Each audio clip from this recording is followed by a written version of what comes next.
کہ ہر شخص تاجدار کائنات کے مشن اور دین کا سپاہی بن جائے.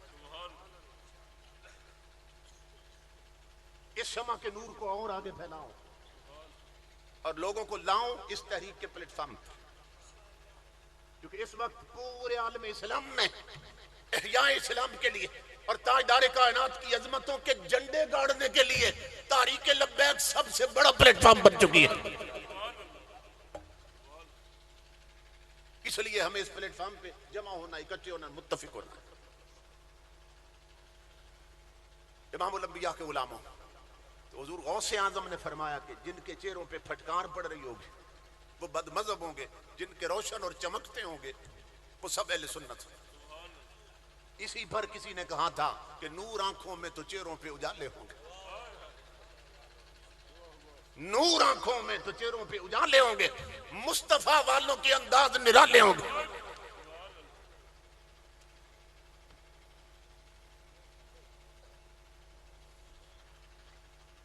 تو اللہ رب العزت کا شکر کہ اللہ نے ہمیں عقیدہ صحیح عطا کیا، مسلک حق پہ ہمیں رکھا. تو پہلا شعبہ جو ہے نا یہ عقیدے کا ہے، اور اس پر گھنٹوں پوری رات بات ہو سکتی ہے. دوسرا شعبہ عبادات کا. تو میں یہ عرض کر رہا تھا کبھی ایسا ہوا کہ اسلام دشمن طاقتوں نے اسلام کے کسی ایک آسپیکٹ پہ حملہ کیا، ایک شعبے اور ایک پہلو پہ حملہ کیا، لیکن باقی 2 شعبے یا 3 شعبے محفوظ تھے. لیکن ہم ایسے فتنوں کے دور میں ہیں کہ اسلام دشمن طاقتیں اسلام کے ہر پہلو پہ حملہ کر رہی ہیں. عقیدے خراب کیے جا رہے ہیں، عبادات سے غافل بنایا جا رہا ہے. عبادتوں سے ہی لوگ غافل ہو جائیں. کرونا کے دوران مسجدوں پہ پابندی لگی، بہت سے جوان تھے جو نمازی بن چکے تھے، لیکن جب مسجد جانے پر پابندی ہو گئی ان کی وہ عادت پھر ختم ہو گئی.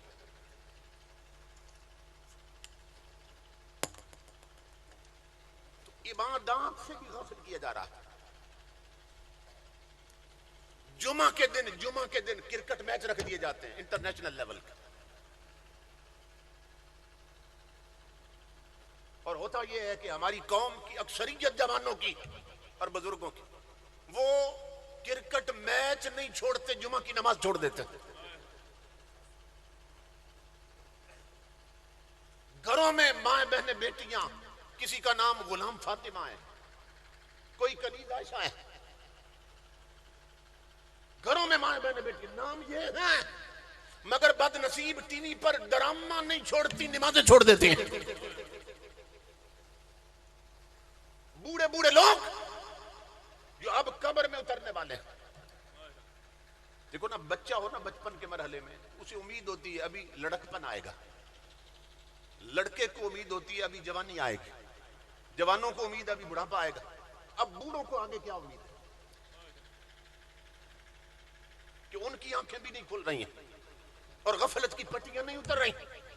تو بوڑھے لوگ اڈوں اور ہوٹلوں پہ تاش کی بازی نہیں چھوڑتے، نمازیں چھوڑ دیتے.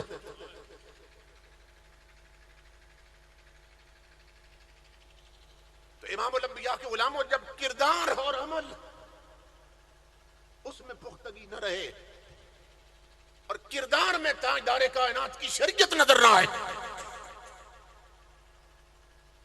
تو پھر ہمارا یہ دعوی غلامی کس درجے کا ہے؟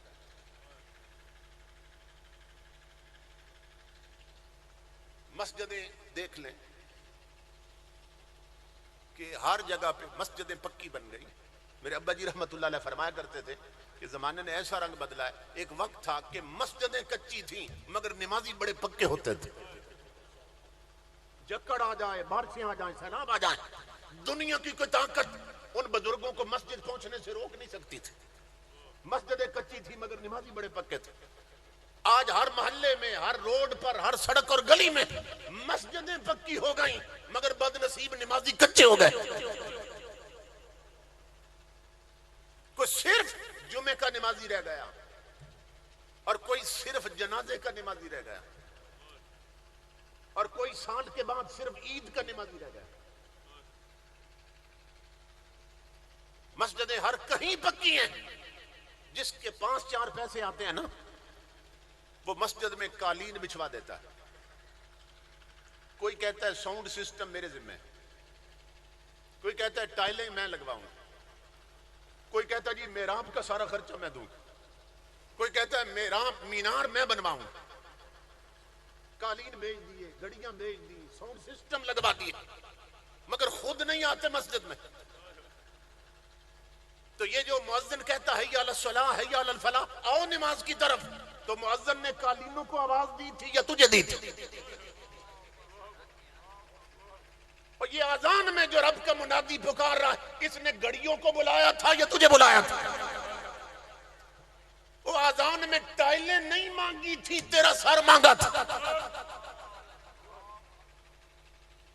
اور تو نے ماربل لگوا کر اور قالین بچھا کر اور پنکھے لگوا کر یہ سمجھ لیا کہ تیری مسجد سج گئی ہے, اور یہ تیری نظر میں سجی ہے. نادان, مدینے سے آواز آ رہی ہے, مسجدوں کی زینت قیمتی قالین نہیں ہوتے ہیں, مسجدوں کی زینت قیمتی ساؤنڈ سسٹم نہیں ہوتا ہے, مسجدوں کی زینت قیمتی گھڑیاں نہیں ہوتی ہیں, اور مسجدوں کی زینت نمازیوں کے جھکے ہوئے سر ہوتے ہیں.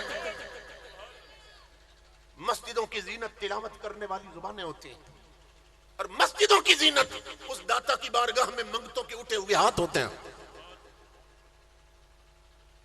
آج بازار آباد ہے, ہر جگہ رش ہے, ہر جگہ بھیڑ, مارکیٹیں آباد ہیں, شاپنگ مال آباد ہے, بے غیرتی کے اڈے آباد ہیں. اگر ویران ہے تو خدا کے گھر ویران پڑے.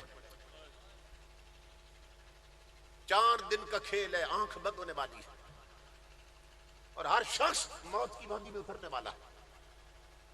اس لیے میرے بھائیوں, اپنے آپ کو مسجدوں کے راستوں پہ چلنے کا عادی بناؤ, اپنی ان پیشانیوں میں سجدوں کا نور بھرو, اپنے گھر کے ماحول کو اسلامی بناؤ. اپنی اولاد اگر کوئی سیکھنے کے قابل ہو تو پہلے ABC نہ پڑھاؤ, اس کی گٹی میں نبی کا قرآن رکھو. اپنی بہو بیٹیوں کو شریعت والا لباس پہننا اور پردہ کرنا سکھاؤ. اپنے گھر کی الماری سے قرآن نکالو, اور قرآن الماری کے لیے نہیں بنا, تیری جھولی کے لیے بنا. اپنی جیبوں سے تاش کے پتے گراؤ, سورہ یاسین رکھو. اپنی کاروں میں کفریہ کلمات پہ مبنی قوالیاں مت سنو, تماشوں کے لہجے میں ذکر نبی کرنے والے نعت خان مت سنو. اپنی گاڑیوں میں ان علماء کی سیڑھیاں چلاؤ جو رب کا قرآن پڑھتے ہیں یا نبی کا فرمان پڑھتے ہیں. اپنے آپ کو حضور کی چوکھٹ پہ گرا دو تاکہ تمہاری نسلوں میں بھی حضور کا دین چلتا رہے. اس لیے میرے آقا کے غلاموں, آج اگر ہمارے قدم لڑکھڑا گئے, آج ہماری زندگی سے اسلام اگر نکل گیا, ہمارے گھر سے اسلام نکل گیا, تو پھر کیا ہوگا؟ ہماری نسلیں کبھی بھی مسلمان نہیں رہ سکیں گے. اگر مائیں بہنیں بیٹیاں میرا خطاب سن رہی ہیں تو وہ یہ سنیں, امام الانبیاء کی حدیث پاک, میرے آقا فرماتے ہیں جس معاشرے کی عورت سمر جاتی ہے نا, وہ معاشرہ بھی سمر جاتا ہے, اور جس سوسائٹی اور معاشرے کی عورت بگڑ جاتی ہے وہ معاشرہ بھی بگڑ جاتا ہے. اس وقت سب سے زیادہ بگاڑ عورتوں کی وجہ سے پیدا ہو رہا ہے, ان کی برہنگی کی وجہ سے, ان کے فیشن کی وجہ سے, ان کی بے حیائی کی وجہ سے, اور مرد بھی اس میں برابر کے شریک. امام الانبیاء نے فرمایا تھا میری امت پہ ایک وقت آنے والا ہے, لا یبال المرء, امتی میرا ہوگا, کلمہ میرا پڑھے گا, نسبت میرے ساتھ دے گا, لیکن اس کو پرواہ ہی نہیں ہوگی. لا یبال المرء ما اخذ منه ام من الحلال ام من الحرام, امتی میرا ہوگا, اسے پرواہ ہی نہیں ہوگی حلال کر رہا ہے کہ حرام کر رہا ہے.